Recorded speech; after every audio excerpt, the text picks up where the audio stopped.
It's time to face the feelings that lay deep down. A taboo we skip around with reckless abandon. Do you decide to make peace with death? That's something that I must take to heart. I welcome you to listen to a comforting aside on grief and the passage that I've gone through, mourning a dear loved one. I've got to admit, I didn't think I'd be talking about this topic in public or in this way. It feels like we tend to do it in private, silently floating in the pain, not sure what to say or do or think, since feeling it hurts too much. We're in shock and we feel stuck, but we still put on a brave face for those around us. To say it's all okay, even though our inner world has been turned upside down. I didn't know how I would recover from someone dying close to me. The fear of it almost ate me alive, and the aftermath knocked the wind out of my lungs, like the feet of utter defeat. They were here, and just like that, they're gone. Are they really gone? Is that really it? I do believe they live on in different ways, beyond the grave and in our hearts.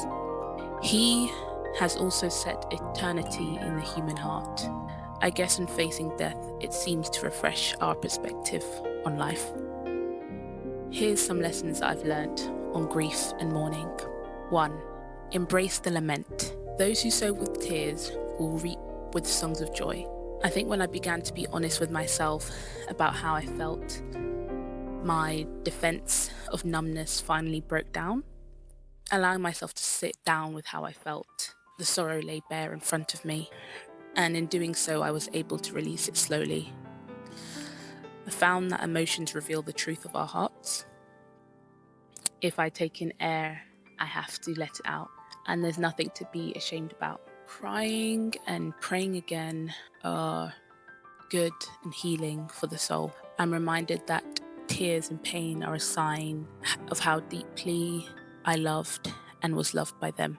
My heart is broken because my heart has loved. Letting God's comforting presence in whilst mourning is what mended my broken heart. 2. Talk about them. Yeah, so this one might be a bit tricky. So it was my uncle that died last year. He loved and lived deeply and would always make me laugh. And although his passing was a shock, he truly did live a full life. When describing him, I often use the present tense. I still talk about him like he's here, like I could bump into him on the street or somewhere familiar. I remember him. I remember you. I move forward remembering you because you still inspire me. I won't let you slip through my memories. My mind won't let me. Whether it's a birthday, Father's Day, or anniversary, I remember you before I even remember what date it is. And I talk about you because I'm accepting a piece of you in me. 3. Gratitude. I've come to really savor the time we spent together and being able to say goodbye.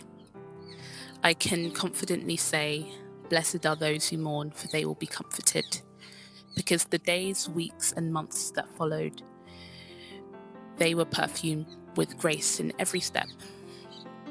I'm grateful that you're no longer in pain and at home rejoicing on the other side. I believe Christ conquered death so we can live beyond the grave. Therefore, there's hope in my grief. So I'm grateful I will see you again someday. Where, O death, is your victory? Where, O death, is your sting?